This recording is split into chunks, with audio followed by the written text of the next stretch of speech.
mời vô cùng đặc biệt. Và sau khi nghe xong phần thông tin này, các cô chú anh chị có lẽ là phải wow lên. Bởi vì cái điều mà mình không thể tin nổi là ngày hôm nay là mình được có mặt ở đây để trực tiếp gặp cha đẻ của sữa non công nghệ sữa non các anh chị. Anh chị hãy nghe nhá. Ông là cử nhân khoa học danh dự, là cử nhân hóa sinh, và ông có hơn 30 năm trong kinh nghiệm của ngành dược phẩm, thực phẩm bổ sung, mỹ phẩm với các vai trò bao gồm phát triển sản phẩm, sản xuất, quản lý dự án và quản lý chung. Sự nghiệp của ông bao gồm thời gian đảm nhiệm vai trò quản lý cấp cao tại công ty dược phẩm lớn nhất trên thế giới LEHRKE, và đặc biệt trong đó có tập đoàn DINH. Tập đoàn đã cung cấp sản phẩm cho công ty DINH, tiền thân của KHOA Việt Nam, và ông đã thành lập công ty đầu tiên của mình để tư vấn và phát triển các dòng sản phẩm cho các khách hàng của mình, đó là Contact, và bao gồm có KHOA Skin Care, nơi ông đã trở thành giám đốc và cổ đông. Hiện nay ông đang là giám đốc điều nghiệp sản xuất hợp đồng bổ sung chế độ ăn uống PHàn M New Zealand và là người cung cấp triển sản phẩm và sản xuất. Đặc biệt, ông đã phục vụ trong ban điều hành của cơ quan chức năng thực phẩm bổ sung LEHRKE New Zealand từ năm 2003. Đây chính là vị khách mời vô cùng tuyệt vời đến từ New Zealand, ngài Peter LEHRKE. Và sau đây chúng ta hãy chào đón ông lên sân khấu với một phần thông tin chia sẻ vô cùng giá trị về ưu thế sản phẩm sữa non ạ. Xin mời ngài ạ.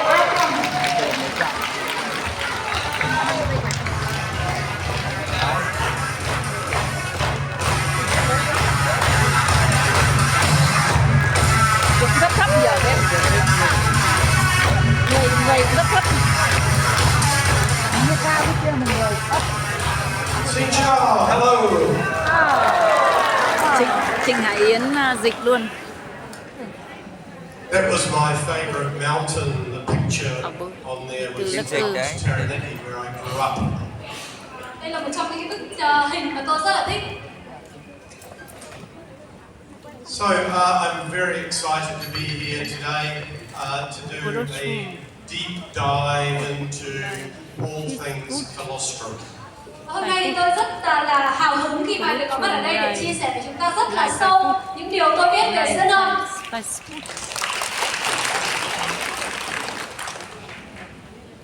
So I think if we could have the slides move along, there's my bio, which you've just heard. So we'll skip that one and go to the next one.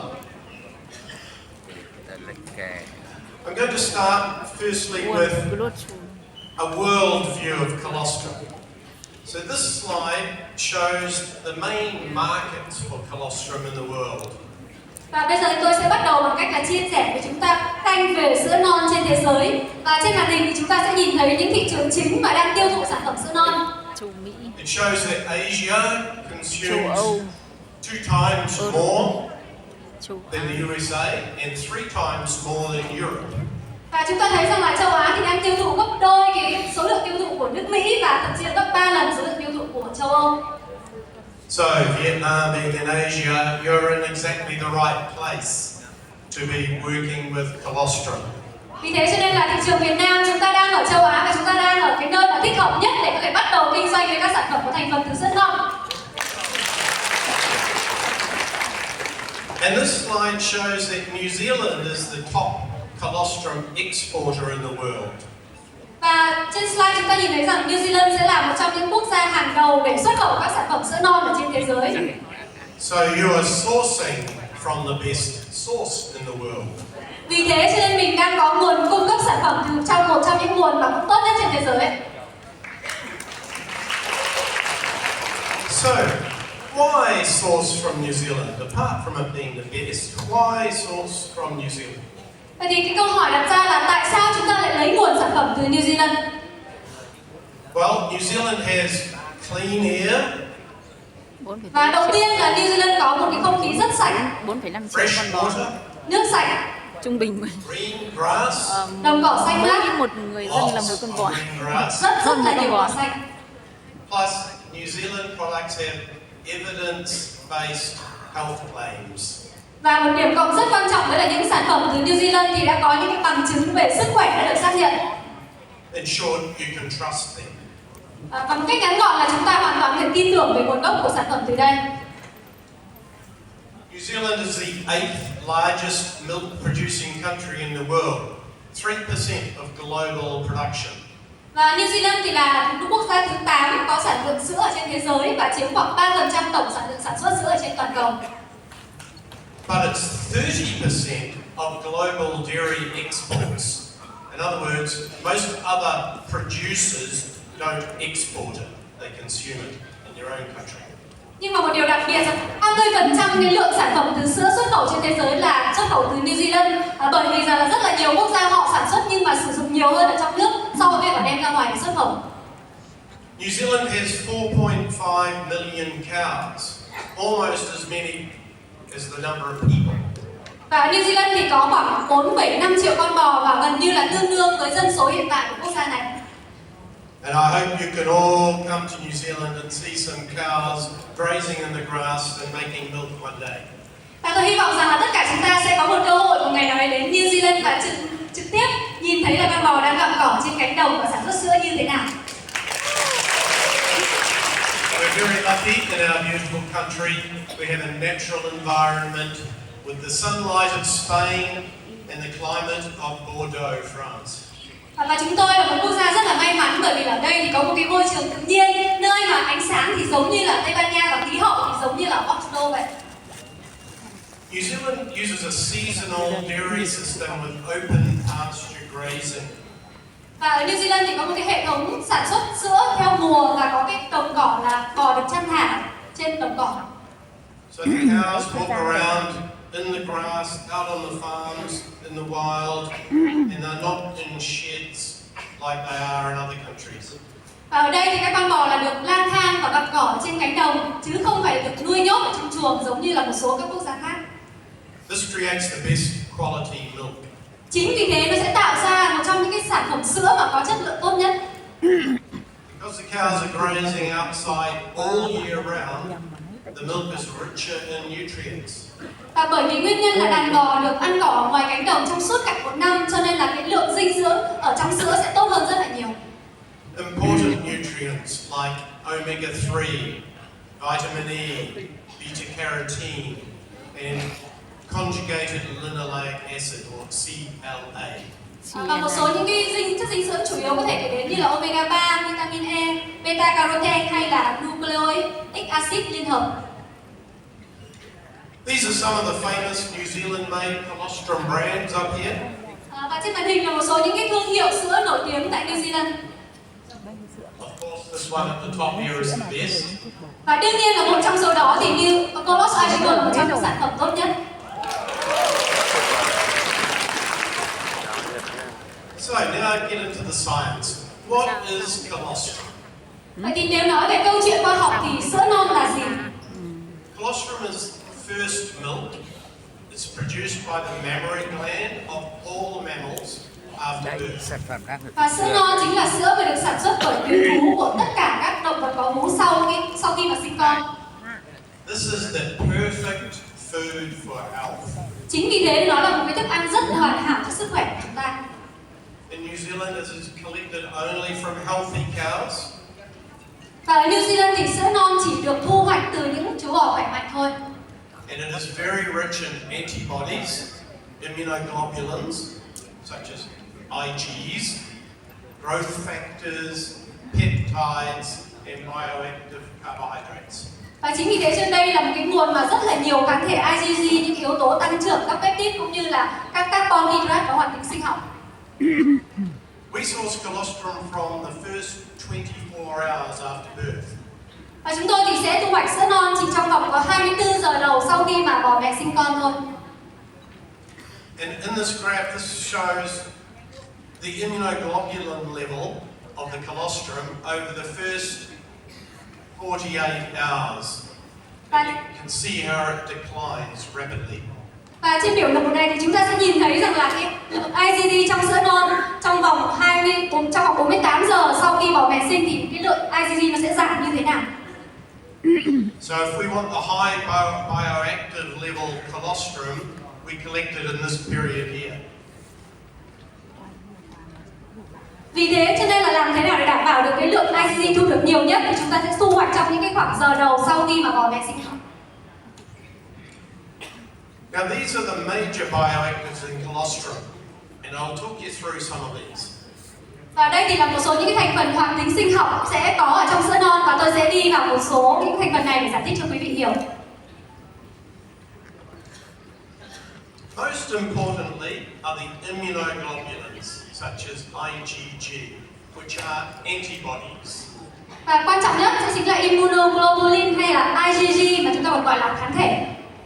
Antibodies are produced by the cow's immune system every time the cow comes into contact with a pathogen or a germ, a bacteria or a virus. Và cái kháng thể này thì sẽ được sản xuất ở trong cái hệ miễn dịch của con bò mỗi khi mà con bò cần phải tiếp xúc với những cái vi khuẩn và những cái virus từ bên ngoài. These antibodies go into the colostrum and they then go protect the calf from these germs.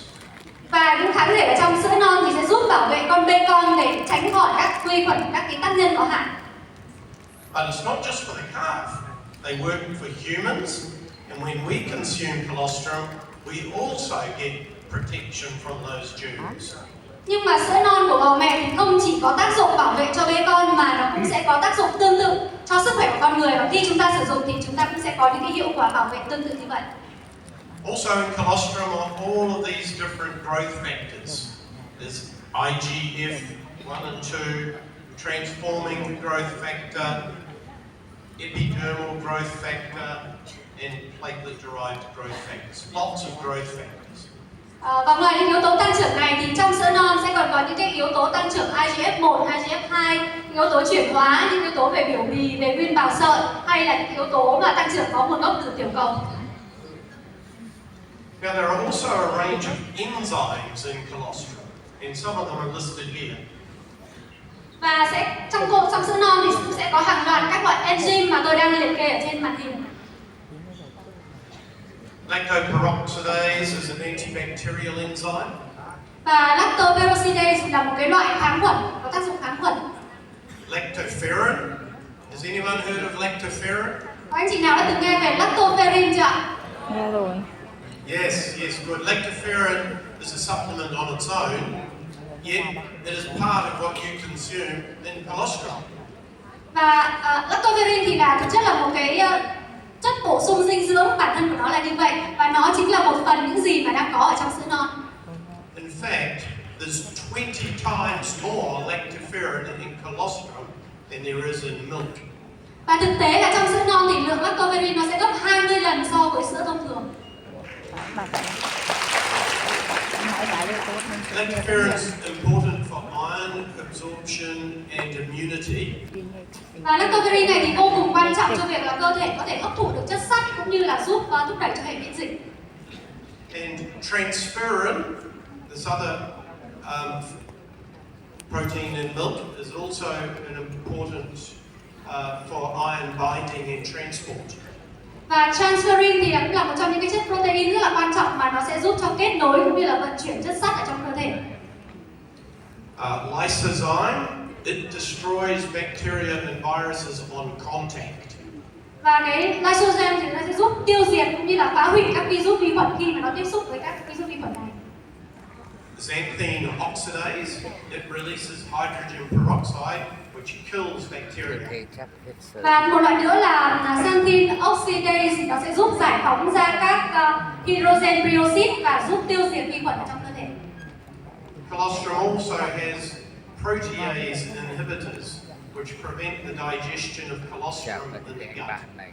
Và cái chất kháng protein thì ở trong sữa non thì nó sẽ giúp cản trở và ngăn chặn quá trình mà tiêu hủy và tiêu hóa sữa non ở trong đường ruột.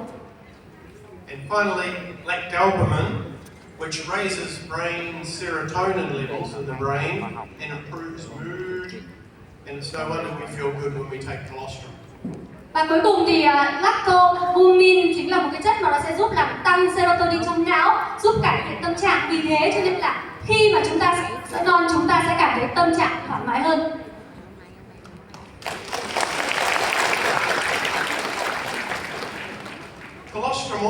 contains cytokines, immune-regulating chemicals, which are messengers that help cell-to-cell communication. Và ở trong sữa non thì nó sẽ có một cái thành phần gọi là cytokine, thì nó sẽ giúp điều chỉnh, điều hòa các cái hoạt động miễn dịch và nó là điều chỉnh các thông điệp về hóa học, giúp cho tế bào đến tế bào có thể kết nối và giao tiếp với nhau tốt hơn. Cytokines boost T-cell activity and antibody production. Và cái chất này thì nó sẽ giúp thúc đẩy các hoạt động của tế bào T cũng như là thúc đẩy quá trình sản xuất kháng thể trong cơ thể. Leukocytes, which stimulate the production of interferon, which slows viral reproduction. Và leukocytes thì lại là một chất mà nó giúp thúc đẩy quá trình hoạt động của các interferon và cũng như là làm chậm quá trình tái sản xuất của virus ở trong cơ thể mình. Lymphokines, which are antiviral chemicals. Lymphokine thì là các hóa chất hợp chất mà nó sẽ giúp kháng virus. And interleukins, which regulate the immune response. Và cuối cùng là interleukin thì là chất mà nó sẽ giúp điều hòa các phản ứng miễn dịch của cơ thể. I'm sure you'll agree that that's wow, there's a lot in colostrum, right? Vì thế nên chúng ta hãy cho một tràng pháo thật là lớn vào wow, bởi vì là những tác dụng tuyệt vời có trong sữa non ạ. But wait, there's more. Nhưng mà chưa phải là hết, còn rất nhiều. Colostrum also has a full complement of all of these vitamins and minerals. Và sữa non thì còn là một tổng hợp rất là đầy đủ của những loại vitamin và khoáng chất ở đây. Very powerful. Rất là quyền lực ạ. So in summary, colostrum is the most powerful, complete, natural, and bioactive food we will ever eat. Vì thế cho nên có thể nói rằng là sữa non là một trong những loại thức ăn có quyền lực, hoàn thiện, tự nhiên và có hoạt tính sinh học tốt nhất chúng ta có thể từng được ăn.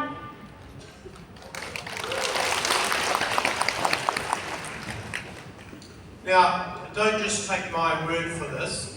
I'm going to go through now some of the health benefits and the published scientific papers that prove this.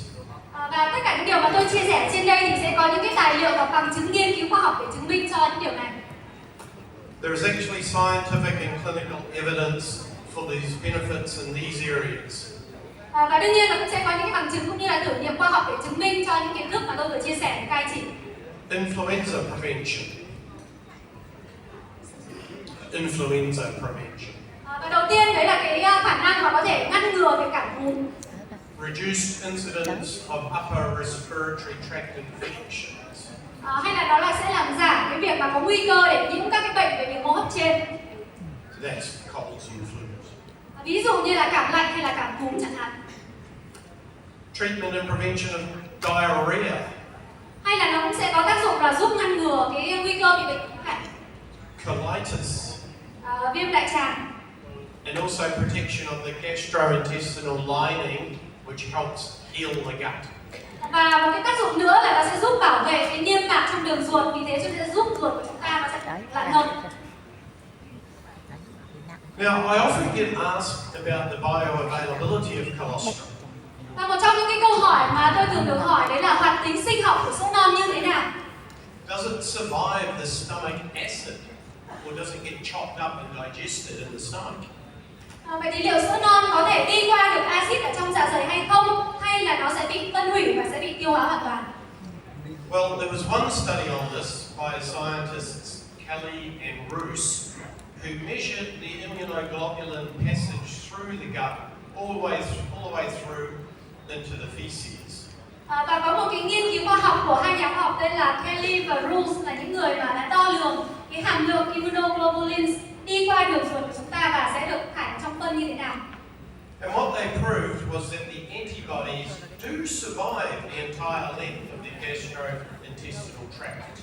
Và nghiên cứu khoa học này thì nó thể hiện rằng là các cái kháng thể này có thể được tồn tại suốt cái chiều dài của đường ruột.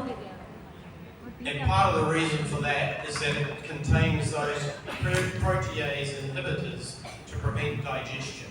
Và cái nguyên nhân đấy là bởi vì trong kháng thể nó sẽ có cái chất kháng protease, đấy chính là chất mà sẽ giúp cản trở việc tiêu hóa sữa non ở trong đường ruột. But we've actually improved on that further with biolactone, which I'll talk about more shortly. Và chúng ta sẽ được hiểu hơn về điều này khi mà chúng ta nói thêm về công nghệ biolactone, là công nghệ mà tôi sẽ chia sẻ phần sau đây.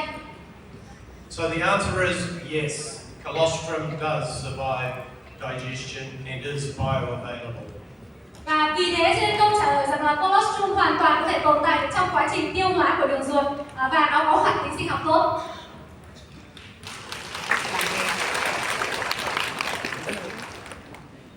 I have a database of over 800 scientific publications on colostrum. Tôi có một cái nguồn dữ liệu của hơn 800 các nghiên cứu khoa học đã được xuất bản về sữa non.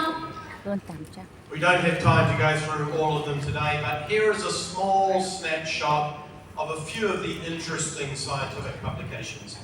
Và tôi thì không có đủ thời gian để chia sẻ tất cả điều đó cho anh chị, nhưng chúng ta sẽ đi qua một số những cái nghiên cứu khoa học mà thú vị nhất. This first study in 2007 in Italy found that colostrum was 3 times more effective than the flu vaccine. Và đây là một trong những nghiên cứu ở nước Ý vào năm 2007 thì cái nghiên cứu này thì đã thể hiện rằng là sữa non thì sẽ có hiệu quả hơn 3 lần so với các loại vaccine phòng chống cúm. In this study, they had 4 groups: a control group who received nothing, a vaccine group who took the vaccine, a colostrum group, and a colostrum plus vaccine group. Và trong nghiên cứu này thì người ta đã tiến hành ở trên 4 nhóm. Nhóm thứ nhất là nhóm đối chứng, là những nhóm người mà không sử dụng gì cả. Nhóm thứ hai là nhóm sẽ dùng vaccine. Nhóm thứ ba là nhóm chỉ dùng sữa non, và nhóm thứ tư là nhóm sẽ dùng kết hợp cả sữa non lẫn vaccine. They took these for 3 months, and the group that had only colostrum had the lowest number of flus over those 3 months. Nghiên cứu này thì sẽ được tiến hành trong 3 tháng, và kết quả của nghiên cứu cho thấy thì nhóm mà chỉ sử dụng duy nhất là sữa non thì sẽ có cái tần suất và nhiễm cúm thấp nhất trong suốt 3 tháng đó. And this was only with 400 milligrams of colostrum, quite a low dose. Và đấy là dựa trên một cái liều sử dụng sữa non rất là ít, chỉ khoảng 400 mg. This next study was in 605 children in India who had upper recurring respiratory tract infections. Và một trong những nghiên cứu khác thì được tiến hành ở trên 605 trẻ em tại Ấn Độ. Đây là những bạn mà thường xuyên là bị tái phát liệt nhiễm trùng đường hô hấp trên. After 3 months on colostrum, the infections dropped by 91.3%. Và sau 3 tháng thử nghiệm sử dụng sữa non thì cái tỷ lệ mà bị nhiễm và tái phát giảm xuống 91,2%. Very powerful. This is very important because the main treatment for infections had been antibiotics. Và cái điều này rất là quan trọng, bởi vì là cái giải pháp chủ yếu để sử dụng trong cái quá trình này, đấy chính là giải pháp mà dùng các kháng thể để giúp tăng sức đề kháng của cơ thể. And as we heard from Mr. KHOA from the Ministry of Health, he talked about antibiotic resistance being a big problem. Và chúng ta vừa mới nghe anh Cường chia sẻ lúc nãy là việc kháng sinh đang trở thành một cái vấn đề rất là nghiêm trọng. So, having colostrum as an alternative is very, very important. Vì thế cho nên có thể sử dụng sữa non là một cái giải pháp thay thế cho việc sử dụng kháng sinh thì là vô trọng, tuyệt vời.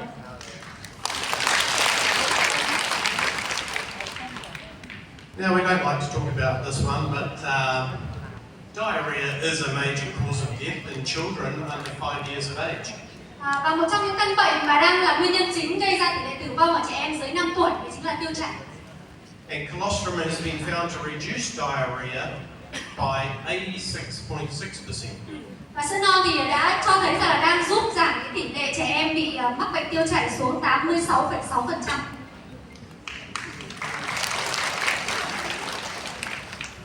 Colostrum has long been known to benefit the gut. Và đã từ lâu thì con người ta đều biết rằng là sữa non thì rất là có hiệu quả và lợi ích cho đường ruột. Previous studies have shown that colostrum heals leaky gut syndrome. Và những nghiên cứu khoa học trước đây thì chứng minh rằng là sữa non sẽ có tác dụng là giúp làm giảm các triệu chứng là rò rỉ đường ruột. So leaky gut syndrome is a condition where the gut lining gets holes in it from various challenges, such as anti-inflammatory drugs, chemicals and toxins in the food, and allergens. Và cái rò rỉ đường ruột này nó là một cái tình trạng khi mà niêm mạc ruột chúng ta sẽ có các cái lỗ hổng do các cái nguyên nhân như là sử dụng các thuốc kháng sinh, các hóa chất, các chất có hại trong thức ăn hay là tiếp xúc với các chất gây dị ứng. But remember, all those growth factors that I talked about in colostrum, they help to heal these holes and reduce the symptoms of leaky gut. Và cái bí mật ở đằng sau đấy chính là các yếu tố tăng trưởng mà tôi vừa chia sẻ ở trong sữa non thì sẽ giúp làm liền các cái lỗ hổng này và sẽ giúp làm giảm các triệu chứng của việc rò rỉ đường ruột. This particular scientific study was on ulcerative colitis, which is inflammation of the colon. Là một nghiên cứu khoa học về các cái triệu chứng viêm dạ dày đại tràng hay là những cái sự viêm nhiễm mà có ở trong đại tràng của chúng ta. And it showed that colostrum improved 62.5% of the subjects. Và cái các cái đối tượng mà được sử dụng sữa non được ghi nhận là 62,5%. And these studies I mentioned before on leaky gut or intestinal permeability. Và đây thì là những nghiên cứu mà tôi vừa mới chia sẻ với anh chị, đấy là về cái tính giò ruột hay là cái tính thấm đường ruột của chúng ta như thế nào. Inside the gut are finger-like projections called villi. Và trong đường của chúng ta thì sẽ có những cái phần mà nhô lên được giống như là ngón tay, ta gọi là nhung ao, làm tăng cái diện tích hấp thụ của đường ruột. Now, in the study, the doctors took endoscope pictures of these before and after administering an anti-inflammatory drug called indomethacin. Và các nhà nghiên cứu thì đã tiến hành chụp nội soi trước và sau khi người ta được sử dụng những cái sản phẩm thuốc mà có tác dụng kháng viêm được gọi là indomethacin. And after taking indomethacin, the villi were all shortened and broken and crooked. Và sau khi mà sử dụng thuốc này thì sẽ nhận thấy rằng là các nhung mao hay là các cái ngón tay đó nó sẽ bị ngắn lại hoặc là bị vỡ. But after taking colostrum, the villi grew back and were restored to full health and function again. Quite amazing. Và sau khi mà được sử dụng sữa non thì các nhung mao này thì sẽ được hỗ trợ dinh dưỡng để có thể tăng trưởng trở lại và có thể hoạt động một cách khỏe mạnh trở lại. Now, I'd like to explain a few of the quality considerations of colostrum, because quality is really important. Và bây giờ thì tôi muốn giải thích ra một số những cái tiêu chuẩn về chất lượng ở trong sữa non, bởi vì là chất lượng là một trong những yếu tố rất quan trọng khi chúng ta lựa chọn sản phẩm. So these are the quality factors that you should hopefully get in a really good colostrum product. Vì vậy cho nên là để mà lựa chọn một sản phẩm có thành phần sữa non tốt thì chúng ta sẽ phải lưu ý đến các tiêu chí sau đây. So firstly, a very high level of IgG, because IgG is one of the main features, at least 20%. Và đầu tiên thì sản phẩm đấy nó sẽ phải có một cái hàm lượng IgG cao, và đây là một trong những yếu tố quan trọng đầu tiên khiến cho người ta sử dụng sữa non, và hàm lượng này thì tối thiểu phải nên là 20%. That should also contain other immunoglobulins like IgA and IgM. Và đồng thời thì nó cũng sẽ nên có các cái thành phần kháng thể khác như là IgA và IgM. Another recently discovered factor are PRPs, proline-rich polypeptides, PRPs. Và đồng thời thì trong đó cũng sẽ nên cần phải có cái thành phần gọi là PAP hay là những cái polypeptide mà có dầu proline. The colostrum should be sourced from healthy cows, verified by export certification. This is made under New Zealand supply, as I mentioned before. Và thêm một điểm nữa đấy là sữa non này thì nên được lấy nguồn từ những con bò khỏe mạnh có được những chứng nhận về mặt xuất khẩu. Và đây chính là một những cái điểm trong những cái điểm lợi ích của các sản phẩm có nguồn gốc từ New Zealand mà tôi vừa chia sẻ ban đầu. And you should receive a certificate of analysis for each batch of product. Và nhà sản xuất thì sẽ cần phải cung cấp được cái chứng nhận phân tích cho mỗi lô sản phẩm họ sản xuất tại thị trường.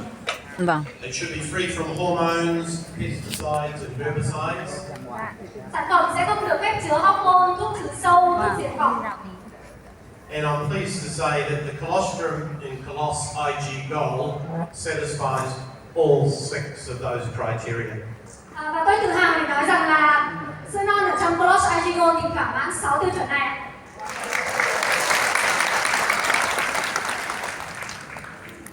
So this is a little busy slide, but it's just to briefly touch on the future development pathways for colostrum. Và trong phần tiếp theo này thì tôi muốn sẽ rất là ngắn gọn để chia sẻ với anh chị là cái hành trình, cái con đường phát triển tương lai của các sản phẩm có thành phần sữa non sẽ như thế nào. So there are a range of applications that we are working on that could result in exciting products for you.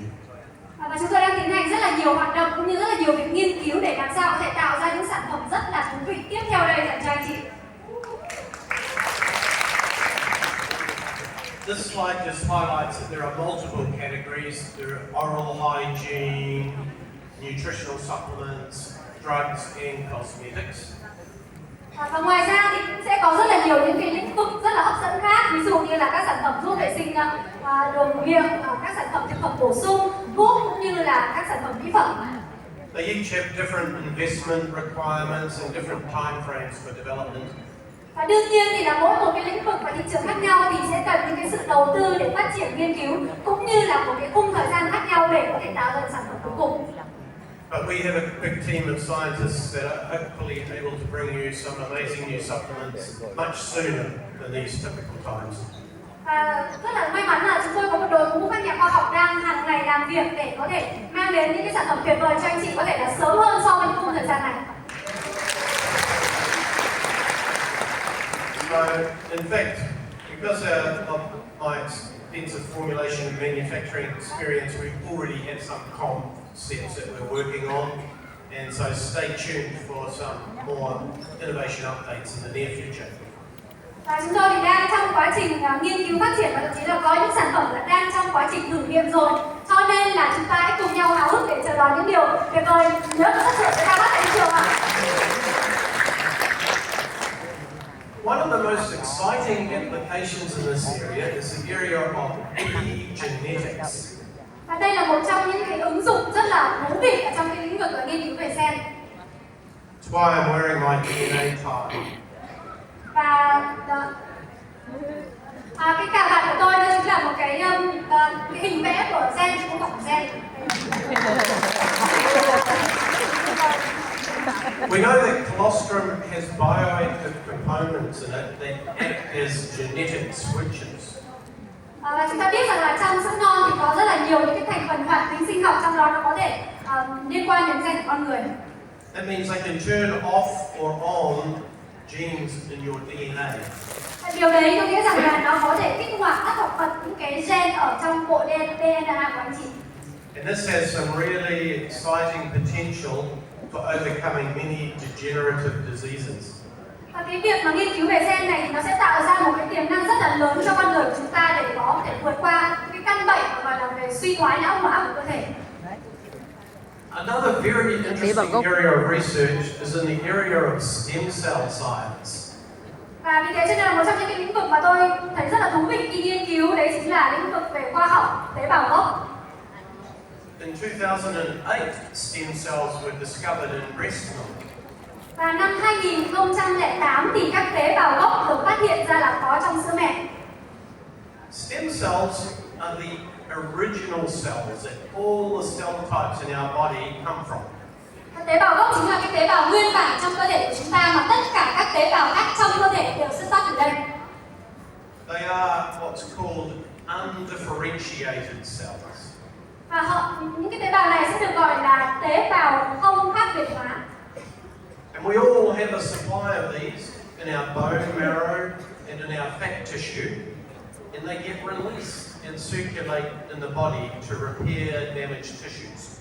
Và chúng ta sẽ có cái nguồn cung cấp tế bào gốc này sẽ nằm ở trong tủy xương, các mô chất béo và nó sẽ được giải phóng và sẽ được vận chuyển đi khắp cơ thể để có thể giúp sửa chữa các tế bào mà đang bị hỏng hóc.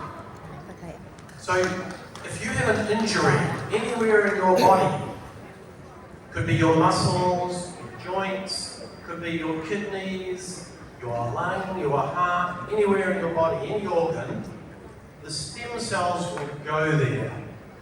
Thế cho nên là nếu như anh chị có một cái tổn thương nào đấy ở trong cơ thể, ví dụ như là ở cơ, ở xương, ở khớp, ở thận, ở trái tim hay là bất kỳ một cái cơ quan nào, thì các tế bào gốc sẽ được cử đến đây. And when they reach the site of injury, chemical messengers will tell them to differentiate and turn into that type of cell. Và khi mà tế bào gốc đến các cái khu vực mà đang bị tổn thương đó thì nó sẽ được phân hóa và sẽ chuyển lại thành các cái loại tế bào mà đang bị tổn thương. And that's how the body repairs itself. And colostrum helps to stimulate this healing process. Đấy chính là cái cách mà cơ thể của chúng ta sẽ tự sửa chữa, cũng như là sữa non sẽ giúp thúc đẩy quá trình tự sửa chữa này của cơ thể. So, in conclusion, I would like to just share this quote from the scientist Dr. LEHRKE, who said, Và để kết lại thì tôi muốn chia sẻ một cái câu nói từ một nhà khoa học, đó là Dr. người đã nói rằng, and this was published in a scientific journal, his words here. và đây là một trong những câu nói mà được xuất bản trong các tạp chí khoa học, anh chị có thể tìm thấy được, tra cứu được. He said, colostrum is an outstanding nutritional supplement.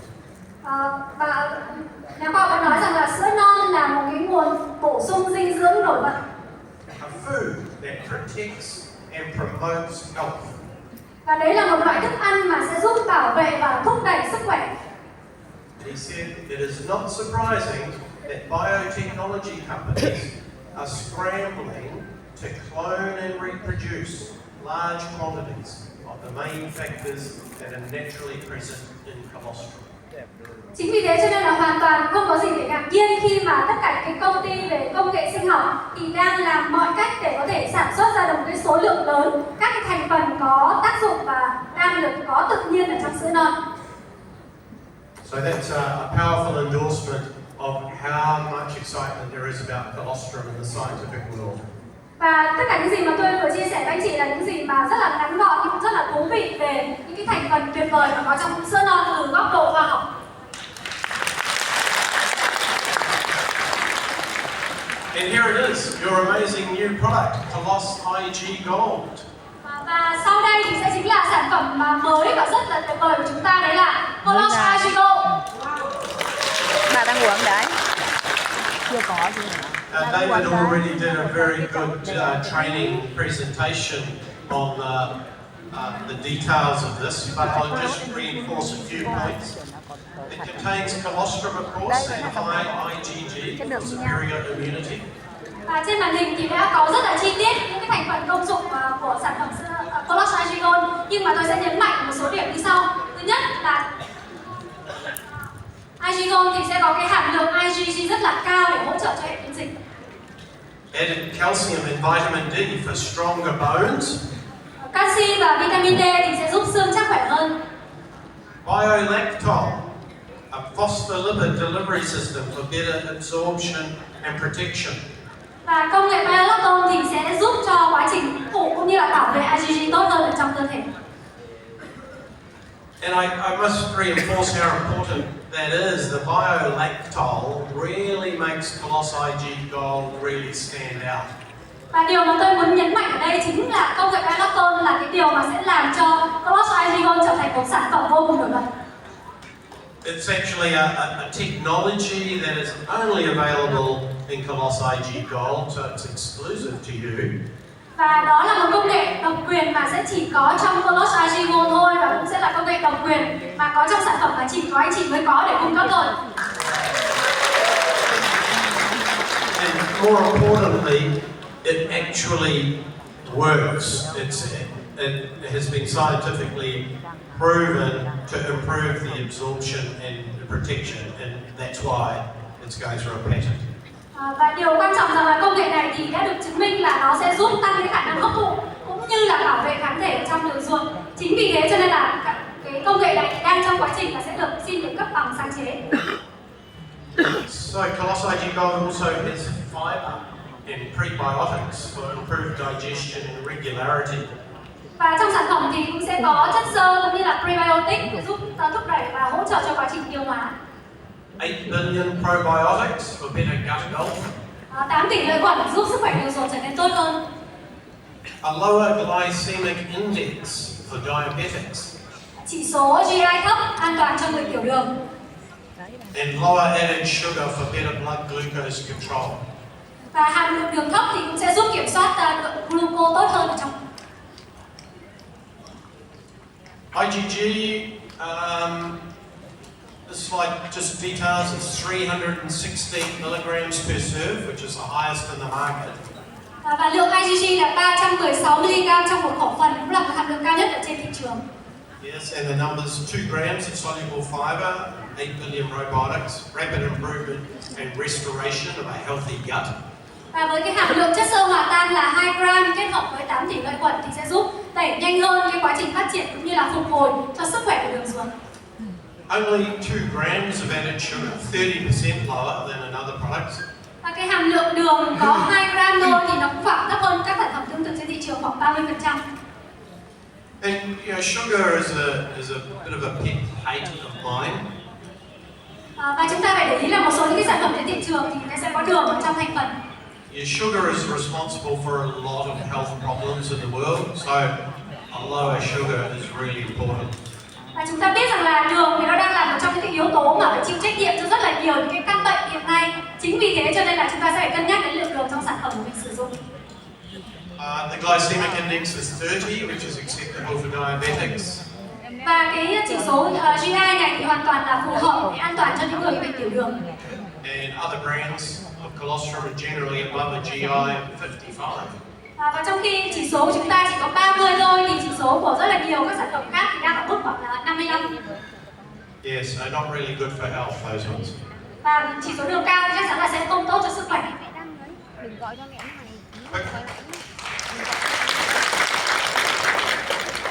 So, COLOS IgGOLD is the best in the class, and we actually validated this by doing a survey of nutritionalists, expert nutritionalists, and they concluded that it was number 1. Và COLOS IgGOLD thì được coi là một trong những sản phẩm rất là tốt khi mà chúng tôi đem trải nghiệm ở trong một nhóm các chuyên gia và các nhà khoa học thì họ đều đánh giá rằng COLOS IgGOLD là một trong những sản phẩm tốt nhất.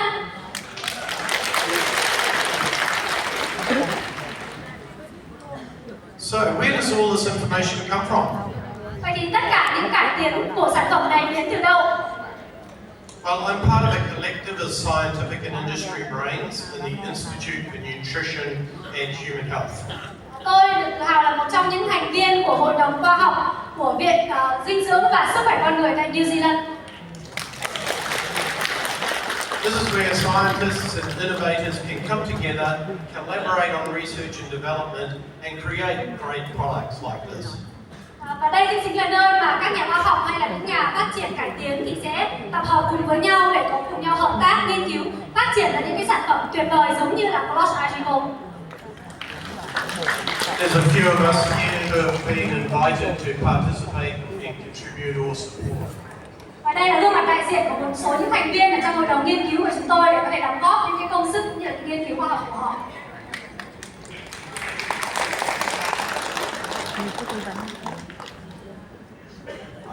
I think that brings to a close my presentation, so I just want to thank you very much, and I hope that's been helpful, and live your dream.